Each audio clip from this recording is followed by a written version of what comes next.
La météorite s'est écrasée sur le sol avec le pire angle possible, ce qui a maximisé la quantité de matière expulsée jusque dans l'espace. Si certains débris seront mis sur orbite, la plupart vont retomber. Et ça va être un carnage. Le danger n'est pas forcément les plus gros morceaux, mais plutôt les milliards de minuscules billes de granit qui vont s'embraser avec le frottement de l'air. Ça provoque une véritable pluie de feu sur toute la surface du globe. Pendant de longues minutes à la surface de la Terre, la température ambiante va dépasser les 100 degrés. Être près d'un point d'eau ou dans une grotte est la seule façon de se sauver. Mais revenons voir le cratère maintenant que ça a un peu refroidi. Tu te sentirais vraiment tout petit. Imagine une région plus grande que Paris, de lave en fusion. Le tout entouré de murailles de roches faisant 6 fois la hauteur du Mont Blanc. C'est beau, mais ces montagnes ne sont que temporaires. Soudain, tu entends un bruit de craquement assourdissant. Les montagnes s'écroulent et l'océan reprend sa place. Au point de l'impact se sont formées des vagues de plus de 1500 mètres de haut, se déplaçant en 143 km/h dans toutes les directions. Au niveau du Texas, elle faisait encore 100 mètres, de l'autre côté du globe, plus de 14. Tous les océans seront déchaînés pendant une dizaine d'heures. Certains vont me dire qu'entre le golfe du Mexique et l'océan Pacifique, il y a de la terre ferme, le Panama. Mais pas tout à fait. À l'époque, tout ça n'existait pas. À la place, il y avait une mer qui coupait les États-Unis en deux. Le tsunami est passé par là et a rasé tout l'écosystème. De nos jours, on en retrouve les traces jusque dans le territoire d'origine des T-Rex, la Hell Creek, qui est à 3000 km de l'impact. On y trouve des débris projetés à l'intérieur des terres par le tsunami, mais également des fossiles de poissons et d'esturgeons qui se sont fait piéger dans les vagues et la boue. À ce propos, on a récemment trouvé un fossile de dinosaure qui a vécu en direct la catastrophe. Un Tescheliosaurus dont on a retrouvé la jambe. Et quelle jambe! Regardez, on y voit la peau. Un tel niveau de conservation est exceptionnel. Elle a en fait été arrachée lors de l'impact. Autour du fossile, on a d'ailleurs retrouvé plein de poissons, des poissons qui étaient criblés de morceaux de roche provenant de Chicxulub, le lieu d'impact. Les poissons ont été projetés dans les airs pour atterrir 3000 bornes plus loin, à Tanis, au lieu de la fouille. Ouais, regardez la distance. Dernier effet direct de l'impact, les tremblements de terre, qui dépassent les 10 sur l'échelle de Richter. 9 minutes après l'impact, on le ressentait en Argentine. Si vous étiez là-bas, vous auriez senti le sol se soulever de 2 mètres. En haut, en bas, sur les côtés, ça toutes les secondes pendant 1 minute, comme un bateau en pleine tempête. On le sait car les chercheurs ont trouvé 2 failles, le Longs Canyon et le Madrid Canyon, qui se seraient formés à une vitesse de 1 mètre par seconde. À la base, c'était un marécage, mais il est devenu désertique après que le séisme ait dévié le courant. C'était chaud, mais on a survécu. Malheureusement, la suite risque de vous condamner. En sortant de ta machine temporelle, le monde ne serait pas si différent. Des conifères, des cycas, des fougères. Au-dessus de toi vole un immense Quetzalcoatlus, mais aussi des oiseaux semblables aux nôtres. Au sol, des créatures que tu connais bien, ankylosaures, tricératops, tyrannosaures, mais aussi plein de petits mammifères, des souris, des fourmis, des abeilles ou des papillons. C'est mignon, mais lève les yeux au ciel. Tu peux voir une sorte d'étoile qui semble grossir chaque jour, au point on dirait presque une deuxième lune. Ce qui se dirige vers la Terre, c'est un astéroïde grand comme l'Everest. Matez-moi le bestiau. 15 000 mètres de diamètre, plusieurs milliards de tonnes et une vitesse de 70 000 km/h. Le bolide se dirige droit vers la péninsule du Yucatan au Mexique. Les continents n'étant pas les mêmes, le choc a eu lieu au niveau de Chicxulub. Pas de chance, tu te trouves justement là. Merde! L'impact sera d'une puissance inimaginable, 5 à 10 milliards de fois l'énergie d'Hiroshima en une fraction de seconde. Le bruit de l'impact va faire le tour de la Terre. L'eau à la surface est instantanément vaporisée. Le sol est transformé en plasma plus chaud que la surface du Soleil. Même la croûte terrestre ne peut pas y résister. La roche est repoussée comme un liquide, formant autour du point d'impact des montagnes de 40 000 mètres de haut, 5 fois l'Himalaya. La scène a dû être magnifique, mais impossible de la voir sans mourir. Alors téléportons-nous un peu plus loin dans les terres.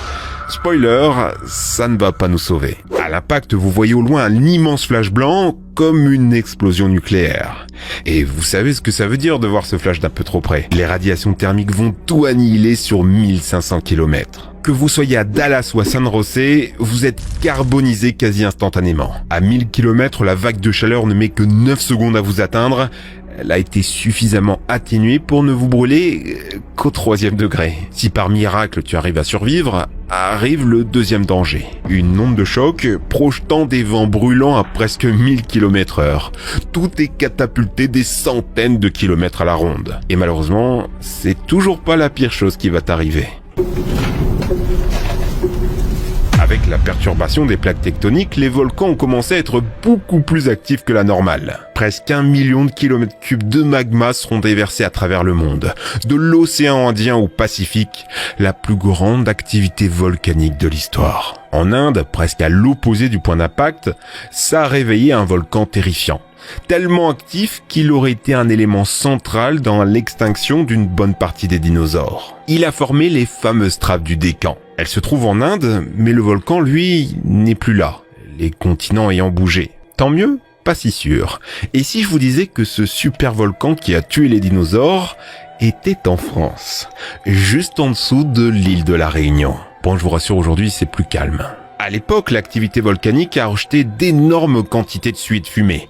La météorite, de son côté, a atterri dans le pire endroit possible, une grande réserve de soufre vaporisée dans le ciel. La Terre est donc recouverte d'un immense nuage toxique, empêchant la lumière d'atteindre la surface. Sans le soleil, les plantes meurent. Plus d'herbivores, plus de carnivores. Petit à petit, toute la chaîne alimentaire se brise. Les espèces n'ont plus de moyens de survivre. Et pour ne rien arranger, énormément d'eau a été évaporée à l'impact.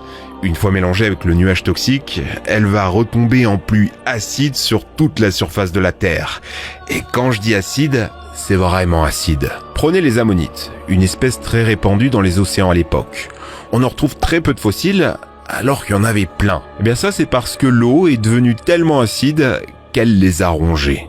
On pense que 90% des phytoplanctons marins sont morts à cause de ça, avec en plus l'augmentation des taux de plomb et de mercure. La chaîne alimentaire sous-marine a elle aussi été anéantie. Au sol, vous avez un autre gros problème, l'hiver nucléaire. Il va durer 2 ans. Non seulement il n'y a plus rien à manger, mais en plus il fait froid, très froid. La température globale a chuté de 26 degrés. Heureusement, grâce à l'effet de serre du CO2 et du méthane, la Terre va se réchauffer. Il faudra attendre 8 ans pour que la température moyenne dépasse celle d'avant l'impact. Au bout de 100 000 ans, il fera même 5 degrés de plus qu'avant la catastrophe. Là, la question que vous vous posez, c'est comment certains animaux ont-ils pu survivre à tout ça? Éviter l'impact, les tsunamis, les séismes, les volcans, la pluie de feu, la pluie acide, tout ça en trouvant à manger dans un paysage désolé et glacial, sans finir dans l'assiette de quelqu'un plus affamé que vous. Pour maximiser vos chances de survie, il aurait fallu que vous soyez en Nouvelle-Zélande, l'endroit le plus éloigné de l'impact. Des chercheurs y ont trouvé 3 espèces de dinosaures qui ont survécu 1 million d'années après l'impact. Preuve que l'écosystème là-bas a bien tenu le coup. Ceci dit, pas besoin d'aller aussi loin, car non, tous les dinosaures ne sont pas morts à cause de l'astéroïde. Si 75% des espèces animales ont été détruites, ça veut aussi dire que 25% ont survécu. Preuve en est, la nature qui nous entoure. De nombreux oiseaux sont une autre branche des dinosaures qui ont échappé au cataclysme.